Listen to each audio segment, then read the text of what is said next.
Louvado seja Deus por essa noite. Mais um dia o Senhor nos concede na sua presença. A qualquer momento nós podemos ser chamados para ir para a casa do Pai. Nós vemos, pelo que Deus está mostrando, está revelando ao mundo, a vinda do Senhor Jesus. Ela está bem próxima agora. E o que nós queremos, amados, com tudo isso, é aprender mais de Deus, mais do seu amor. E eu gostaria de falar hoje sobre um assunto muito importante a respeito. Hoje é dia de Santa Ceia. Vamos falar um pouco da morte de Jesus. Quando a gente fala da morte de Jesus, a gente muitas vezes acaba tornando um assunto corriqueiro entre nós. Todo crente em Jesus conhece, sabe da história da crucificação. Mas a Bíblia nos dá alguns detalhes, amados, de como nós podemos entender melhor o que significa isso. Portanto, vamos abrir a Bíblia, a Palavra de Deus, lá na carta que escreveu o nosso irmão Pedro, primeira carta de Pedro, no capítulo 3.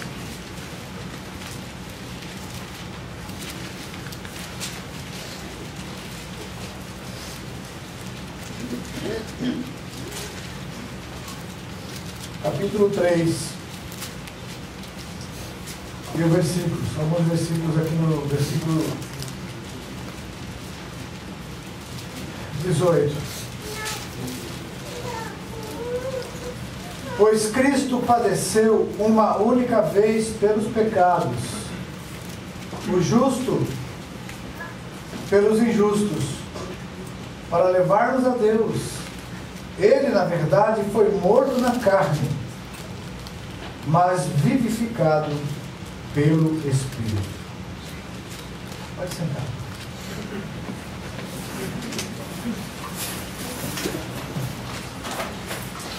Então, a primeira coisa que nós vemos nessa passagem da Palavra de Deus, amados, é o propósito pelo qual Jesus morreu. Ele diz aqui que ele padeceu uma única vez pelos pecados. Então Jesus padeceu por causa dos meus pecados, por causa dos teus pecados. Isso tem que ficar bem claro em nós. É por isso que não existe nenhuma justiça do homem que possa agradar a Deus. O que nós podemos fazer de justiça para merecer algo de Deus? Então a justiça que Deus vê em nós não é a nossa, é de Cristo em nós. Então por isso que não temos motivo para nos orgulhar. Não temos motivo para dar a ideia de que estamos aqui porque merecemos, porque somos bonzinhos, ou porque fizemos alguma coisa boa para estarmos aqui. Uma única vez pelos pecados, o justo pelos injustos. Então ele era justo, e nós injustos, mas ele morreu por você, no seu lugar, no meu lugar. Então isso já demonstra algo voluntário e gracioso. É pela graça. Foi algo feito por ele, por opção própria. Ele diz: ninguém tira a minha vida, eu mesmo a dou. Que bom isso. Que bom saber. Que não foi o diabo que tirou a vida de Jesus. Que não foi o inferno que projetou tudo. Deus já tinha projetado e ele permite situações para que o que ele determinou aconteça, porque Deus é o Senhor de todas as coisas. E ele que determina o que vai ou não acontecer.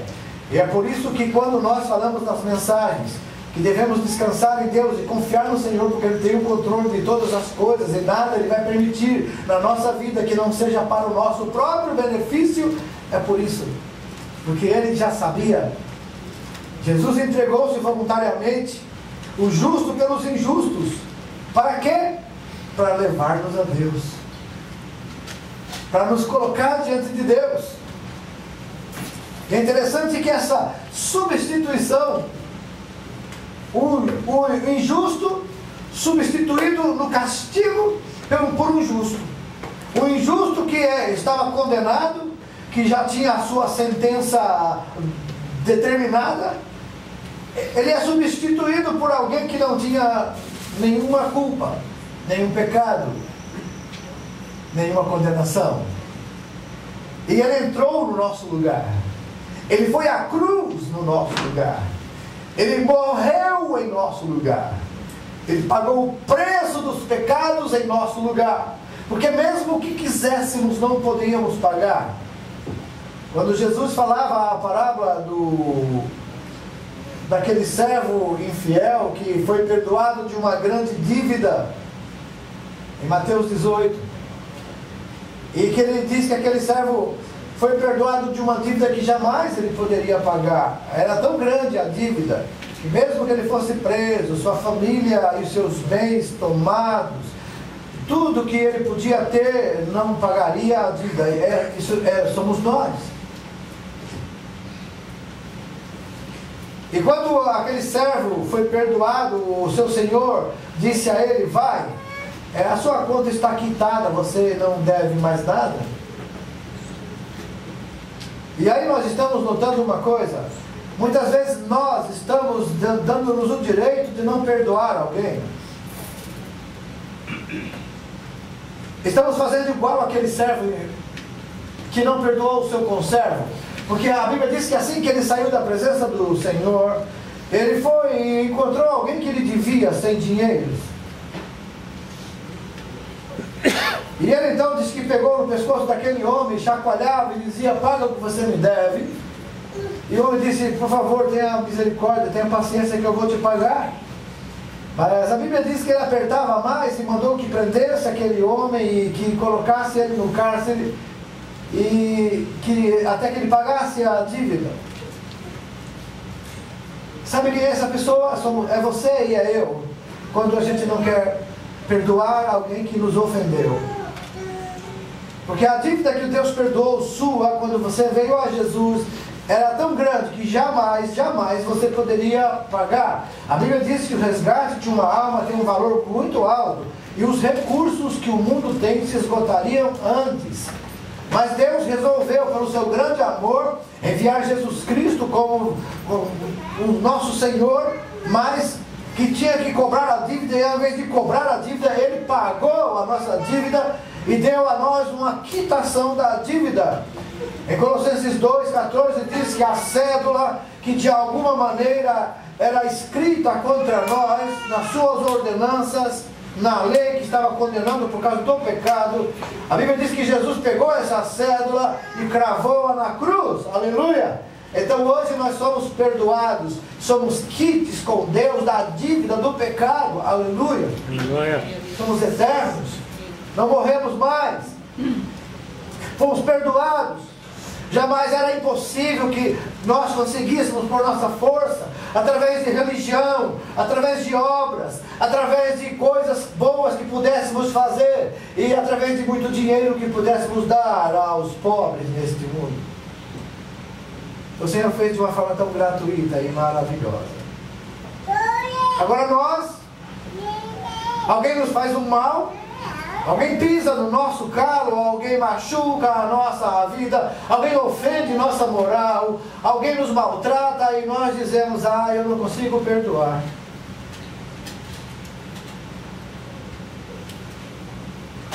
Aí agora nós vamos nos colocar exatamente na posição desse servo que foi perdoado e que mandou prender o outro servo que não quitou a dívida, sabe? Cuidado! A dívida que foi paga, a sua dívida com Deus, era impagável por você e por mim. Nós não poderíamos jamais pagar.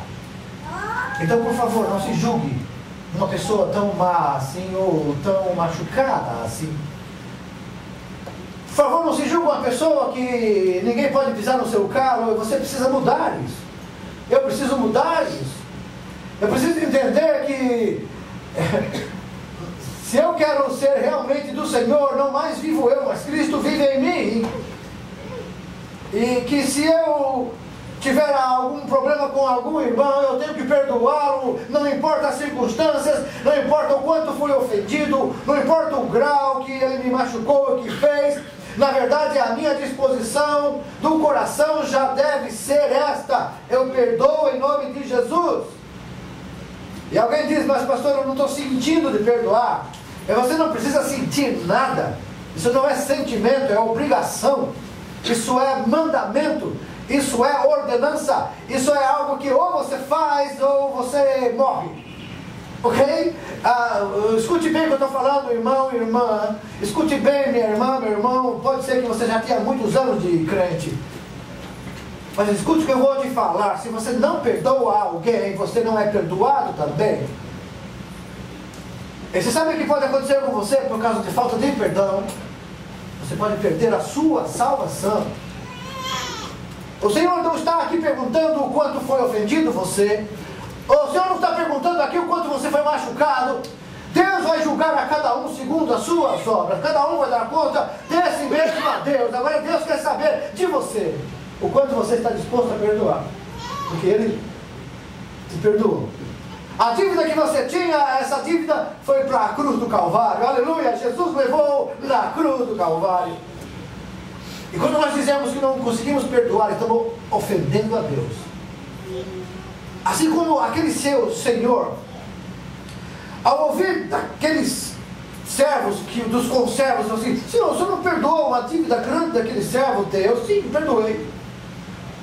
E por que ele não perdoou a dívida do outro, que ele mandou prender, um que devia 100 dinheiros para ele? Ele mandou fazer isso? Chama ele à minha presença, olha só. Chama ele à minha presença. Sabe o que é isso? Tem crentes que vai passar pelo juízo. Porque o juízo não é para os crentes. O juízo de Deus não é para você e para mim. Nós vamos passar pelo tribunal de Cristo, mas juízo do grande trono branco, não. Mas agora aquele seu senhor que tinha perdoado aquela dívida, chama esse servo, volta à minha presença. E agora vem outro julgamento. Preste bem atenção. Eu não te perdoei aquela dívida que você tinha comigo? Sim, Senhor, perdoou. E por que você não podia perdoar aquela dívida do seu irmão que era menor? Ok, já que você fez isso,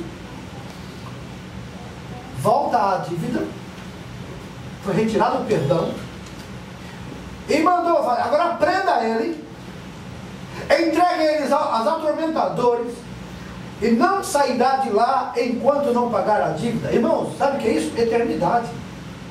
Se ele já não podia pagar antes, quanto mais agora. Então veja que é uma dívida que tinha sido perdoada e ela volta. E por que ela voltou? Por falta de perdão. Você está disposto a isso? Por causa do seu ego, do seu eu ofendido, por causa do orgulho próprio, muitas vezes ofendido, machucado, magoado, humilhado, você não tem assim força para perdoar? Ou você se acha no direito de não fazer? Cuidado, irmão. Cuidado, minha querida. Isso traz condenação para nós. Aí está. É a Bíblia que está dizendo, é Jesus que está falando. Ele está usando uma parábola para ensinar uma verdade que afeta a sua vida eterna. A dívida tinha sido perdoada e a dívida voltou. Por que ele voltou? Porque ele não perdoou. Então veja, o perdão de Deus é condicional a perdão nosso também. A oração do Pai Nosso já é condiciona também. Perdoa as nossas ofensas, assim como também nós perdoamos aqueles que nos ofenderam, verdade? E Jesus, terminando de ensinar a oração do Pai Nosso, disse: assim fará o Pai Celestial, se você não perdoar a ofensa do teu irmão, tampouco o Pai Celestial perdoará as vossas ofensas. Por que ele fala assim? Por que Deus é tão rígido nisso, amados? Porque a dívida sua e minha era impagável. Mas Ele substituiu você na dívida. Jesus foi culpado por sua causa e por minha. Ele foi amaldiçoado por você e por mim, por causa da sua maldição. Caiu sobre Ele. Ele se fez maldito por nós. Na redenção que a Bíblia fala, quando Pedro escreve, ele diz que o resgate da maldição da lei, ele sofreu a maldição por nós. Uau! Ele tomou uma iniciativa, amados, improvável. Por quê? Não havia um porquê Deus pagar a minha e a tua dívida, porque você é culpado, você está devendo, porque agora o outro vai pagar a dívida, mas Deus quis fazer por amor, porque João 3,16 diz claramente, porque Deus amou o mundo de tal maneira que deu o seu Filho unigênito, para que todo aquele que nele crê não pereça, mas tenha a vida eterna. Oh, glória! Eu tenho a vida eterna. Lembra que nós falamos no domingo passado? Estamos num reino inabalável, coisas eternas. Nós somos o povo de Deus. Nós somos, aleluia, salvos por Jesus Cristo. Já não vivemos nós, mas é Cristo que deve viver em nós. E a vida que agora vivemos na carne, devemos viver na fé do Filho de Deus. Aleluia! E aí seremos mais do que vencedores. Seremos as pessoas mais felizes da terra. Porque nada poderá abalar a nossa fé e confiança que o Deus nos deu a vida eterna, e ao sairmos desse corpo estaremos, aleluia, na eternidade com o Senhor. Aleluia.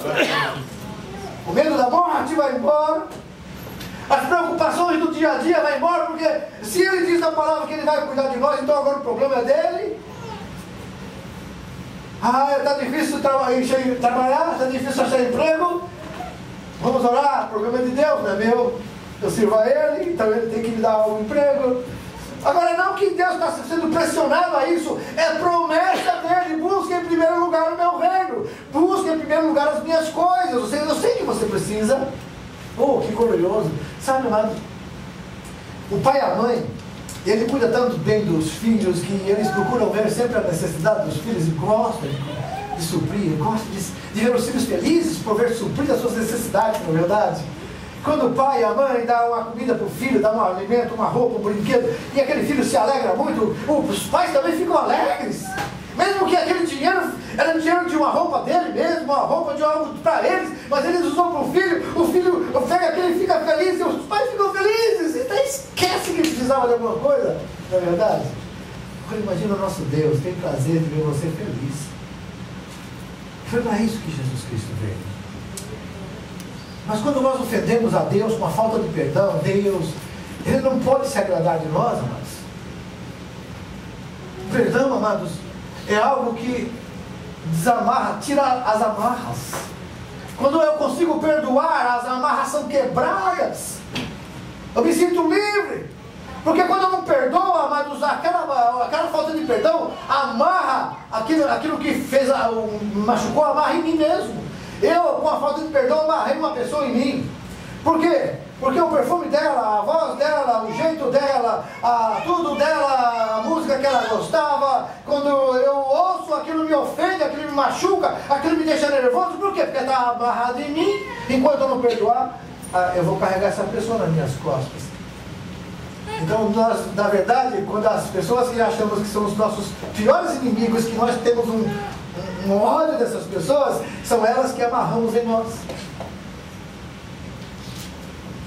E aí as pessoas que não perdoam estão sempre arcadas, estão sempre carregando um peso, simplesmente porque não liberou perdão, simplesmente porque achou que não precisa perdoar. Uma vez eu gastei quase 1 ano com uma jovem. Ela veio para a igreja e ela foi muito maltratada pela sua mãe. E essa jovem tinha um ódio da sua mãe. Ela aceitou Jesus e ela estava na igreja e eu falava com ela sobre o perdão. E ela falava: não perdoo minha mãe, pastor, eu não perdoo ela.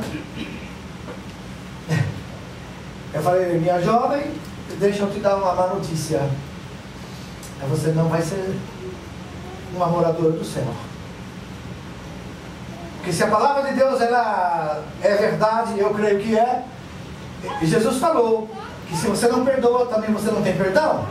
Então você tem pecados acumulados na sua vida que estão aí, e você vai ser julgada por eles, mesmo dizendo que crê em Jesus. Mas se você não estiver disposto a perdoar os pecados, esses pecados que você cometeu, por causa da falta de perdão, eles continuam sobre você, e você vai ser julgada e condenada por eles. E ela falava, mas eu vou me esforçar. Eu falei, não se esforce, simplesmente obedeça. A obediência, amados, é algo que tem que ser feito. Obedecer é muitas vezes algo que nós não gostamos, que nem queremos, mas temos que obedecer. Então, o que fazer? Entender quem somos, entender o que foi feito por nós, ver a dívida que era nossa, e quando você de repente vê a dívida que era tua, você fala, opa, peraí, a dívida minha era tão grande e impagável, e agora eu não estou querendo perdoar uma dívida de um irmão. Ah, você achou isso pequeno? Talvez seja assim, né? Vamos colocar maior? Ok. O que também você quer que a dívida que alguém tem com você é maior? Não tem problema. A sua supera muito isso. Então não adianta comparar. A questão é apenas obedecer. Por quê? Porque a morte de Cristo, ela nos trouxe, amados, a substituição da condenação. Ela nos trouxe a redenção, o resgate da maldição da lei, fazendo-se Jesus maldição em nosso lugar. É por isso que esse negócio de maldição hereditária, isso é uma forma de desvalorizar o sacrifício de Jesus na cruz do Calvário e dizer que não foi completo.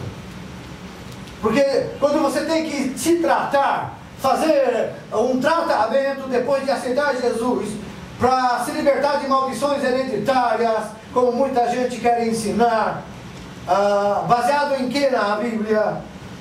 Tem que forçar textos para entender dessa forma.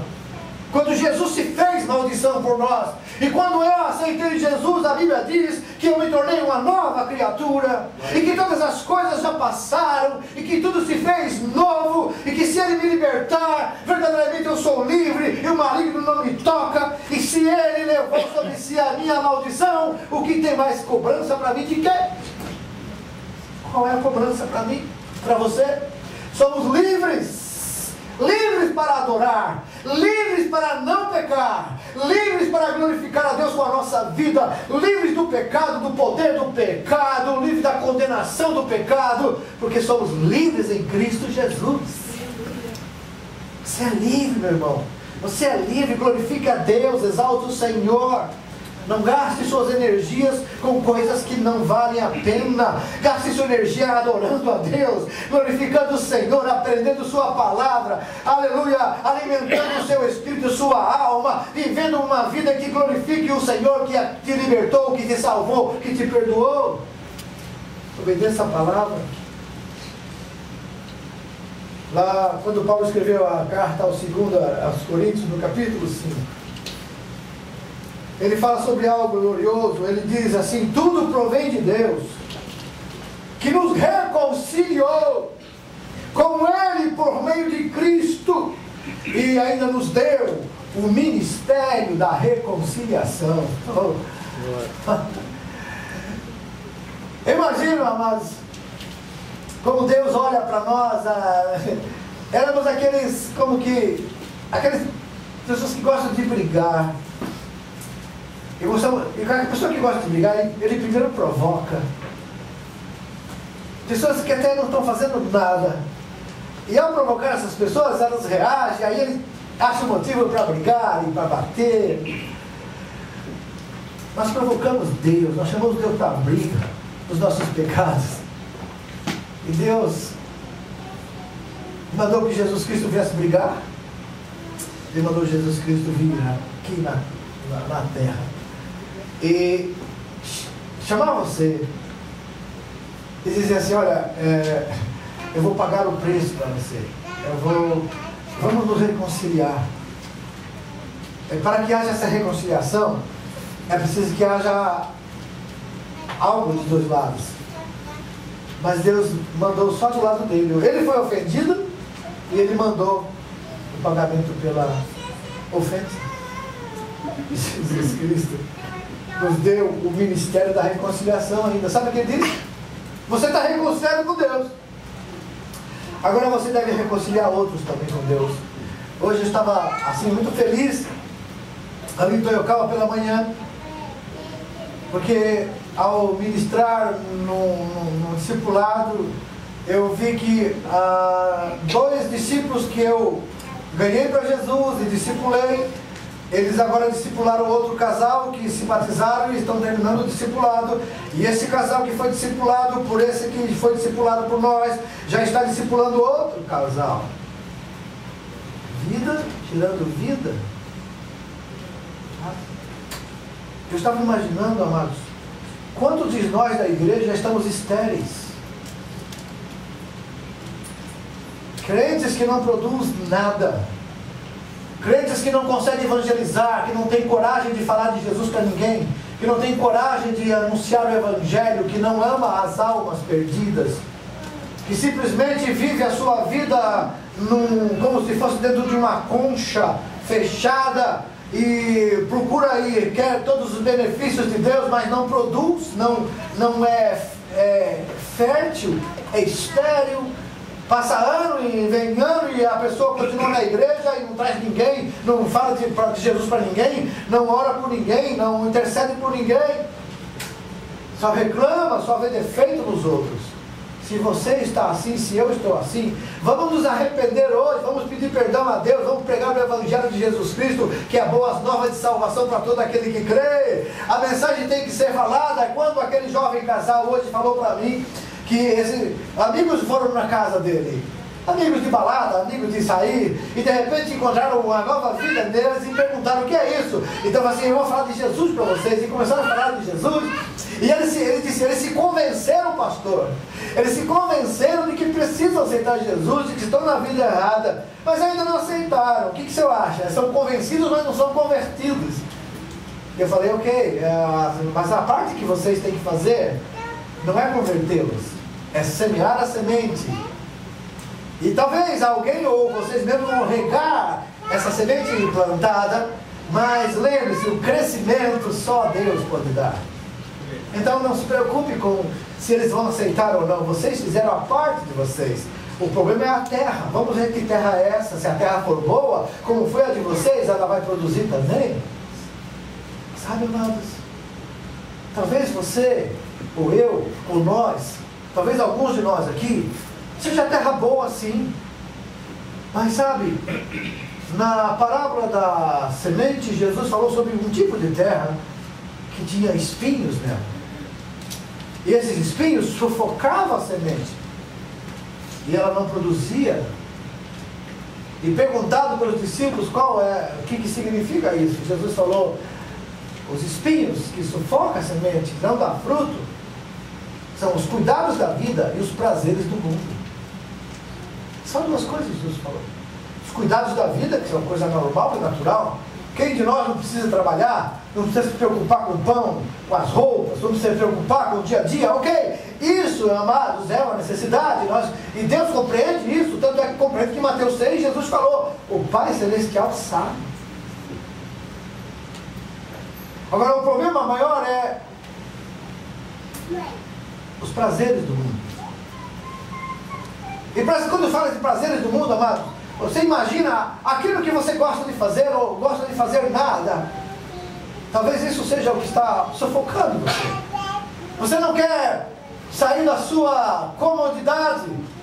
Nós não queremos muitas vezes sair do nosso conforto, perder a nossa liberdade para falar de alguém de Jesus, ou se tornar uma pessoa não grata quando você abrir a boca na fábrica, ou falar com alguém, um parente seu, sobre Jesus, que ele precisa aceitar Jesus. A pessoa vem em sua casa, quer beber cerveja, quer beber pinga, quer uísque, quer alguma coisa, porque ele está acostumado com isso. E nessa altura que você é crente, você vai ter que dar Jesus para ele, falar de Jesus para ele, falar que você agora não faz mais essas coisas. Ou você vai levar ele num bar, ou você vai comprar para ele porque ele bebe e você não, mas você vai comprar para ele porque você respeita ele. Não, senhor. O que não é bom para você também não pode ser bom para ele. Então, se ele vem na sua casa, você tem que falar de Jesus para ele. Jesus dá nova vida, liberta do pecado, liberta dos vícios, liberta de tantas coisas e dá a vida eterna para nós. Aleluia. Você poderia não falar isso, mas eu... Outra coisa que Jesus fez quando morreu por nós, ele fez algo, amados, que trouxe a propiciação. Quando é propiciar, é colocar algo desejado ou necessário para alguém. Propiciar. Jesus, quando morreu no nosso lugar, ele nos trouxe a propiciação. Isso é, ele agradou a Deus com o seu sacrifício, e Deus aceitou o sacrifício dele em nosso lugar. Por isso foi cumprido. Interessante que Deus ficou satisfeito com o sacrifício de Cristo. E por que ele se sacrificou? Por você e por mim. Então isso trouxe a morte de Cristo. Nós vamos celebrá-la hoje, a ceia do Senhor. Mas lembre-se disso. Será que nós estamos sendo egoístas? A tendência natural do ser humano, amados, não importa quem, por mais humilde que a pessoa pense que é, por mais que a pessoa se julgue uma pessoa recatada, uma pessoa tímida, por mais que ela seja, ela ainda assim é egoísta. O que significa a palavra egoísmo? O que significa ser egoísta? É uma pessoa que sempre vai puxar para o lado das coisas boas para ele. Pastor, eu procuro sempre o bem dos outros. Mentira! Não vem me enganar, não. Eu já tenho uma idade maior para poder saber dessas coisas. Agora é lógico que de vez em quando dá um surto na gente de a gente querer dar tudo da gente, a gente querer se entregar, a gente querer fazer. Mas é sempre? Continuamente, é todo dia? Não. Então, o que nós devemos entender com isso? O único que agradou a Deus no sacrifício foi Jesus. E Deus aceitou o sacrifício dele de uma vez por todas, uma única vez. E ele compreendeu que por isso basta. A salvação é dada a todos gratuitamente pela fé. Acabou a necessidade de sacrifício. O sacrifício que agora a Bíblia fala é diferente do sacrifício que era feito no Antigo Testamento. Agora o sacrifício nosso é vivo, santo e agradável a Deus, quando prestamos a Ele um culto com entendimento. E quando numa mensagem como essa, você ouve essa palavra para que você entenda qual é a perfeita e agradável vontade de Deus, você viva por isso, você aceite isso, e você diz: eu quero essa coisa na minha vida. Você fala: mas é difícil. Ok. É difícil quando você tenta por sua força, mas até agora você tentou e falhou muito. Eu também falhei muito na minha vida. Eu falhei tanto na minha vida que eu desisti. E quando eu desisti, eu aprendi que agora eu estava ganhando. Quando eu parei de tentar ser bonzinho e buscar mais a Deus, o que aconteceu? Ele me fez ser. É Ele que me conduziu, porque bom é Ele, não é nós. E se Ele está em mim, se Ele vive em mim, se Ele opera em mim, se Ele pensa, a minha mente é a mente de Cristo, se os meus pensamentos são os pensamentos do Senhor, então é lógico que eu vou ser bonzinho. É lógico que eu vou fazer as coisas certas, as pessoas vão viver de uma forma honesta, agradável. Por quê? Porque é Cristo em mim, é Cristo em você, é Cristo agindo na sua vida, é Cristo determinando os seus gostos, é Cristo determinando suas atitudes, é o Espírito Santo orientando, iluminando sua mente para que você entenda as circunstâncias e viva naquela vitalidade espiritual que as pessoas olham para você e vê algo diferente em você. E sabe o que elas estão vendo em você quando elas não compreendem? Elas estão vendo Jesus na sua vida. Elas estão vendo o poder de Deus na sua vida. Elas estão vendo a autoridade de Deus na sua vida. Elas estão vendo que você é uma pessoa diferente, que toma decisões corretas, que age de uma forma completa, que age sentindo algo diferente do normal. É lógico, porque Deus não é normal. Deus é superior. Deus é Senhor. E quando Ele tem liberdade de agir na sua vida, as pessoas notam isso em você, em mim. É isso que devemos desejar. Sacrifício vivo, santo e agradável a Deus. O nosso culto com inteligência, com raciocínio, com lógica, um raciocínio que diga como é, o que Deus se agrada, porque muitas vezes queremos agradar a Deus com idolatria. Deus não aceita idolatria, amados. Que é idolatria? Se eu idolatrar um copo d'água, eu não estou agradando a Deus. Se eu dizer que esse microfone aqui é santo e eu toco nele para sentir a unção da santidade, eu estou fazendo disso um instrumento de idolatria e Deus não se agrada disso. Se adora a Deus em espírito e em verdade. Só se adora a Deus com um coração realmente sincero e honesto. Deus não aceita nada que se coloque entre Ele e nós.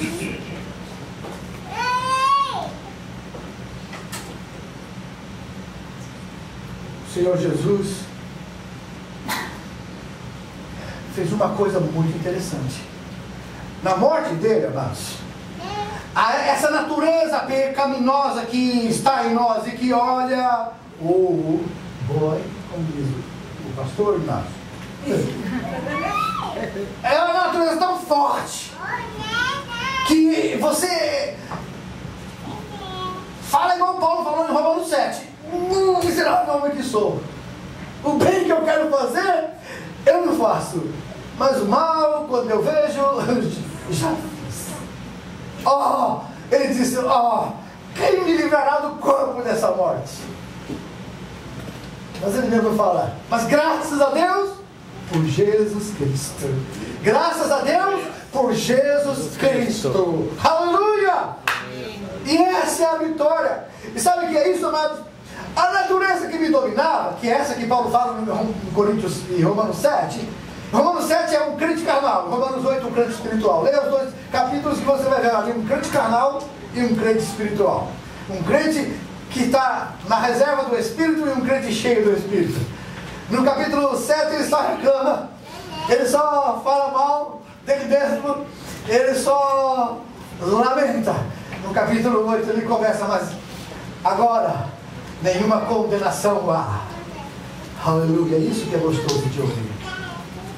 Nenhuma condenação há para aqueles que estão em Cristo Jesus, que já não andam mais segundo a carne, mas segundo o Espírito. Porque o Espírito de vida em Cristo Jesus, Ele me livrou da lei, do pecado e da morte. Aleluia! Isso é vida. Por que não vivemos isso? Por que não gozamos disso? É porque nós estamos vivendo, muitas vezes, voltando para o capítulo 7 de Romanos. Estamos reclamando ali. Interessante que essa natureza agora fica inoperante em nós. Sabe que isso é se tornar uma natureza pecaminosa? Que Paulo fala em Gálatas capítulo 5, que as obras da carne são manifestas, e começa a dar uma série de obras da carne que se manifestam em nós quando nós estamos na carne. Mas quando você nota que essa natureza da carne, ela pode ser dominada, e não por nós, mas dominada pelo Senhor, pelo poder de Deus em nós, pelo Espírito de Deus em nós, pelo fruto do Espírito que vai fluir de nós. Veja, o fruto do Espírito na sua vida é o que demonstra o enchimento do Espírito em nós. Quando o Espírito de Deus tem liberdade na sua vida, Ele gera em você e em mim frutos. Esses frutos vão ser percebidos em nós, embora é fruto dele, mas aparece em você, porque você é o galho. E o fruto aparece no galho. Jesus diz: eu sou a videira, vocês são os ramos. Aquele que está em mim, esse dá muito fruto. Aleluia! Então, se estamos em Cristo, amados, por que não estamos frutificando? Se estamos em Cristo, por que o fruto não aparece em nós?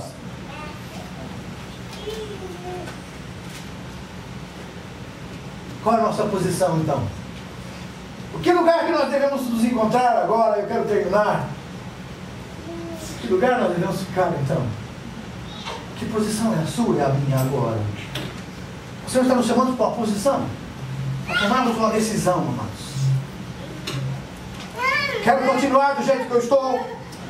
Quero continuar tentando equilibrar os meus desejos, a minha forma de pensar, a minha cultura religiosa, da minha igreja que eu vim antes, do meu pastor de antes, de como eu aprendi lá na minha casa, ou eu quero a cultura de Cristo em mim, ou eu quero a cultura de Deus na minha vida para fazer do jeito dele, da forma dele, conforme a palavra ensina, o Espírito Santo me ensina e Jesus Cristo me mostra. Aí as pessoas vão ver Jesus em mim. Eu quero que as pessoas vejam Cristo em mim. Então, se eu quero que as pessoas vejam Cristo em mim, eu tenho que morrer.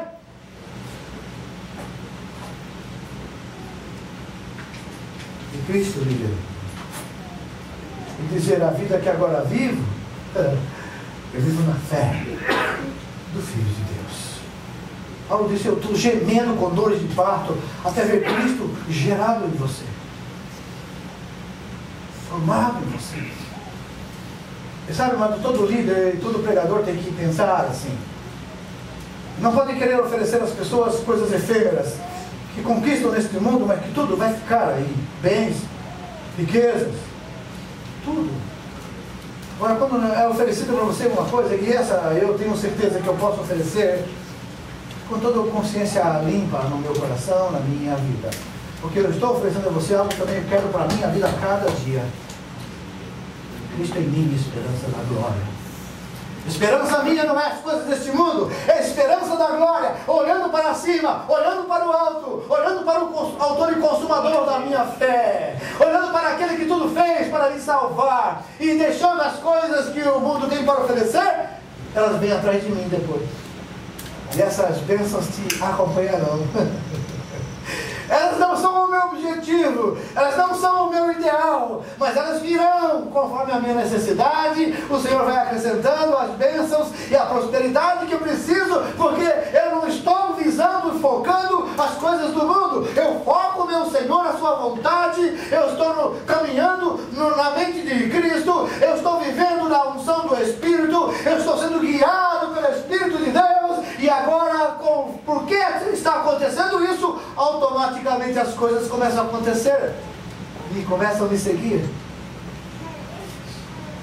As pessoas olham para você e digam: uau, você é abençoado, hein? Uau, você está bem, hein? Uau, e é lógico que tem que ver. Mas você sempre vai ter a resposta: isso é Jesus, isso é Cristo, isso não sou eu.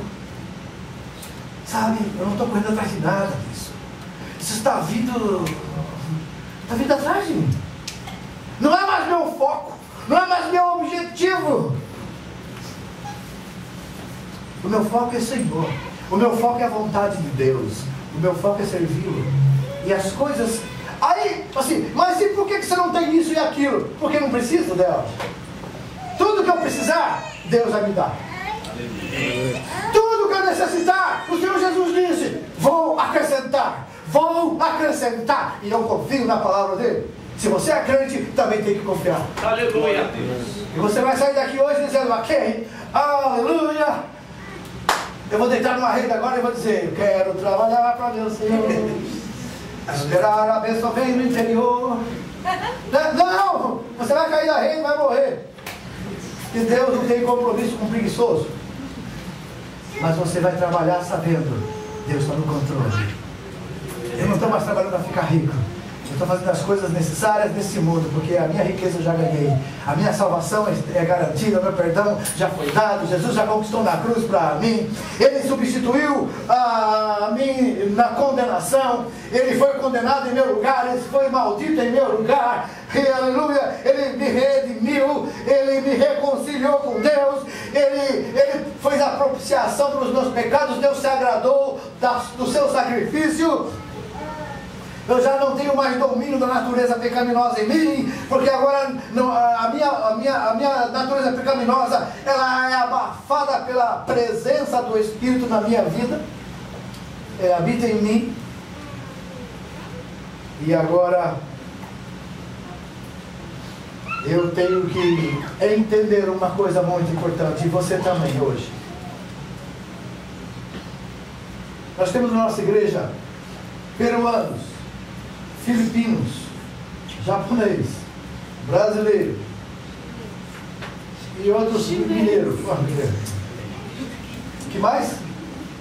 estrangeiro, que estrangeiro vocês conhecem? Ok, não importa. Todos que aceitaram Jesus mudaram de nacionalidade.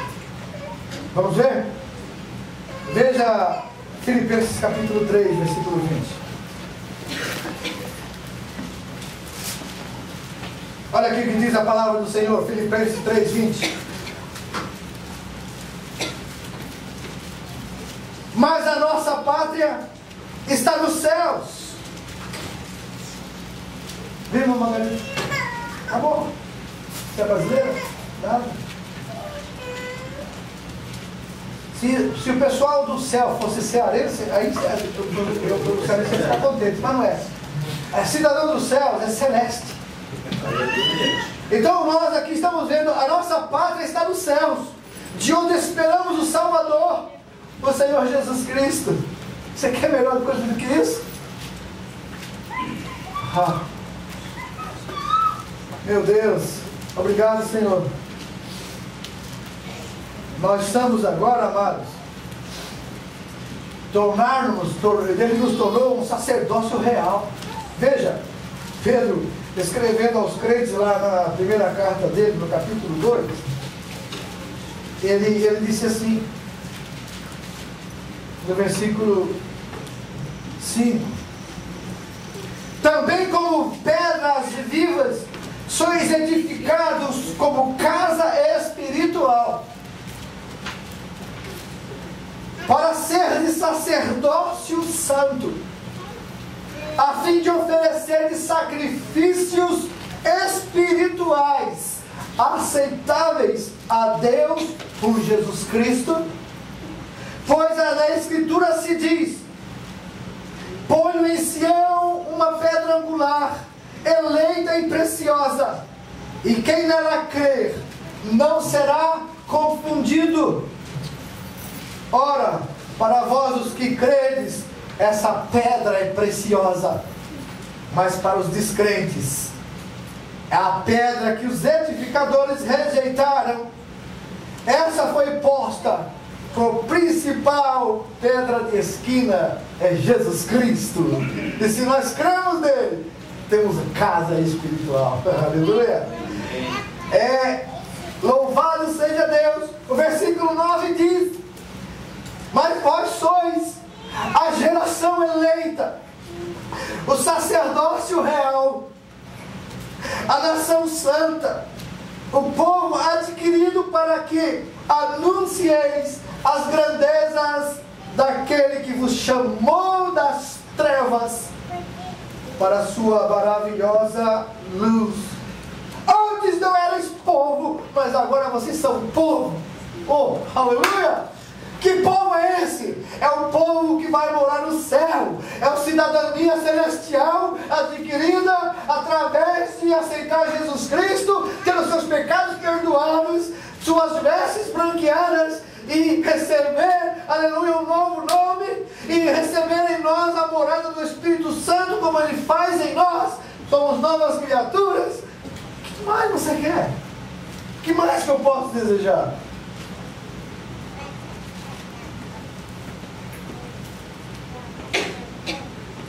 Antes vocês não tinham alcançado misericórdia, mas agora alcançaste misericórdia. Por isso que Pedro fala: eu peço a vocês, amados, como a peregrinos e forasteiros, que vos abstenhais dos desejos infames e impuros da carne, as concupiscências, as quais combate contra a vossa alma, e o vosso procedimento entre os ímpios seja um procedimento correto, que naquilo que falam mal de vós, como de malfeitores, observando as vossas boas obras, glorifique a Deus no dia da sua visitação. Que Deus te abençoe. Que você possa tomar essa palavra para você hoje e dizer e entender o que Cristo proporcionou por nós da sua morte. É algo que não pode ser esquecido por nós, mas cada dia. Ao tomar o cálice do Senhor hoje, lembre-se disso. Você é cidadão dos céus. Glória a Deus. Então viva como tal. E peça a Deus que te ajude e te ensine a cada dia como deve ser o seu proceder. E você vai então fazer o que Paulo falou em Colossenses 3. Se já ressuscitastes com Cristo, olhai para as coisas que são de cima e não para as que são da terra. Sabe? Como eu falei, as coisas da terra, o que você precisar, Deus vai dar. Olhe para as coisas de cima, que você não vai perder o foco na sua vida. Vamos ficar em pé, vamos orar ao Senhor.